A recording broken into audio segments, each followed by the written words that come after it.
Court में खूब रोया, गिड़गिड़ाया। यीशु यीशु वाला भजिंदर सिंह। ये खबरें हमारे तक पहुंच रही है कि भजिंदर जज के पास गिड़गिड़ा रहा था। दोस्तों, आपने न्यूज़ चैनलों में इस खबर को जरूर सुना होगा कि प्रोफेट भजिंदर सिंह को जब कोर्ट में उम्र कैद की सज़ा सुनाया गया तब कोर्ट में गिड़गिड़ा रहा था, सज़ा कम करने के लिए भीख मांग रहा था। दोस्तों, क्या ये बात सच है? आइए इसकी पड़ताल करें। आइए पहले इस न्यूज़ को सुनते हैं। कोर्ट में खूब रोया, गिड़गिड़ाया। यीशु यीशु वाला भजिंदर सिंह। यीशु यीशु वाले स्वघोषित पादरी भजिंदर को मोहाली के पॉक्सो कोर्ट ने आजीवन कारावास की सजा सुनाई है। रेप पीड़िता को 7 साल बाद इंसाफ मिला है। इस दौरान भजिंदर सिंह ने वो तमाम हथकंडे अपनाए जिससे वो सजा पाने से किसी तरह बच निकले। यहाँ तक कि भजिंदर सिंह कोर्ट में गिड़गिड़ाते हुए बोला, बच्चे छोटे हैं, कृपया रहम करें, माफ कर दें, गलती हो गई, पत्नी बीमार रहती है, उसे मेरी जरूरत है। लेकिन कोर्ट के सामने भजिंदर सिंह की एक नहीं चली। कोर्ट ने लगातार भजिंदर सिंह की दलीलें ठुकराईं। इसके बावजूद भी भजिंदर सिंह ने कोर्ट में कहा कि वो सोशल आदमी है, समाज की सेवा करना चाहता है, उसकी टांग में रॉड पड़ी हुई है, इसलिए उस पर रहम किया जाए। कोर्ट में उसका रो रो कर बुरा हाल था। कोर्ट रूम में भजिंदर सिंह फूट फूट कर रोता रहा। कोर्ट में उसे उम्र कैद की सजा सुनाई जा रही थी। उधर भजिंदर सिंह कोर्ट से रहम की भीख मांग रहा था। बच्चे पत्नी का हवाला तक दिया, लेकिन भजिंदर सिंह को उसके कुकर्मों की सजा मिल गई। कोर्ट ने भजिंदर सिंह के रोने गिड़गिड़ाने पर कोई गौर नहीं किया और कहा कि अपराध किया है तो सजा तो भुगतनी ही होगी और भजिंदर सिंह को उम्र कैद की सजा सुना दी गई। दोस्तों, आपने इस न्यूज़ वाले की बात को तो सुना, पर यहाँ पर मेरा एक सवाल है और सवाल ये है, क्या ये न्यूज़ रिपोर्टर कोर्ट के अंदर जब सुनवाई हो रही थी तो वहाँ मौजूद था? और नहीं था तो फिर ये सब कैसे देखा और कहाँ से सुना और इस प्रकार की बात को उसने न्यूज़ बनाकर वायरल कर दिया?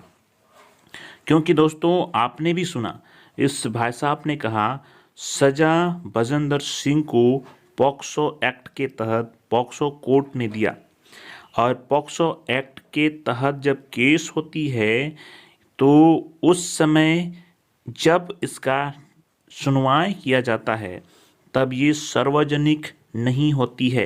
जैसे दूसरे केस में सुनवाई होती है उस प्रकार इसकी सुनवाई नहीं होती है। क्यों? पॉक्सो एक्ट जो है वो नाबालिग बच्चियों के लिए बनाया गया है।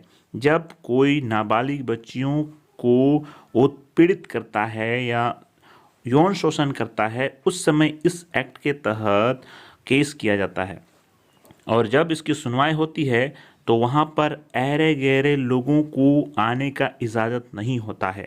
क्यों? क्योंकि लड़की की ज़िंदगी का सवाल है और इसीलिए लड़की की कुछ बातों को सेपरेट रखता है, उसको वायरल नहीं होने देता है।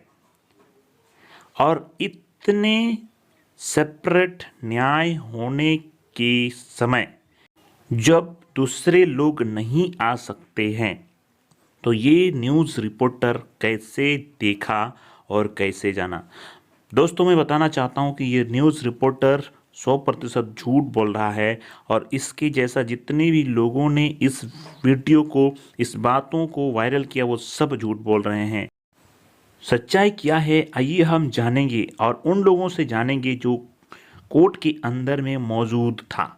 ये खबरें हमारे तक पहुंच रही है कि भजिंदर जज के पास गिड़गिड़ा रहा था, कह रहा था कि मैं 2 बच्चों का पिता हूं, मेरे पाँव में रॉड लगा हुआ है, ये सज़ा ज़्यादा है, कुछ ऐसी बातें कह रहा था क्या भजिंदर?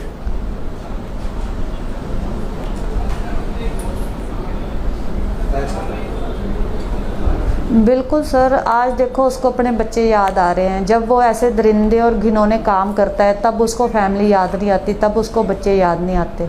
इतना बड़ा अंजाम होने के बावजूद भी ये लड़की यहाँ पर झूठ बोल रही है, सच्चाई को बताना नहीं चाह रही है। आखिर सच्चाई क्या है? आइए हम और एक वीडियो देखते हैं और एक व्यक्ति से सुनते हैं जो कोर्ट के अंदर में था। अच्छा, क्या आप भी उस समय अदालत में मौजूद थे जिस समय ये सज़ा सुनाई जा रही थी?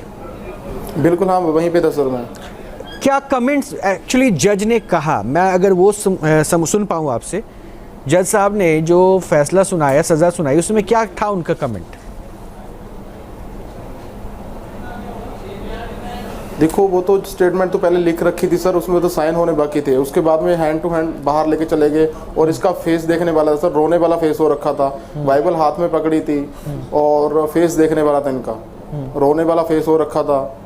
उनके वकील साहब ने बोला कि सर इनकी सज़ा कम कर दो, सज़ा कम कर दो। अच्छा, तो ये लड़ाई आपने इस मुकाम तक पहुंचा दी।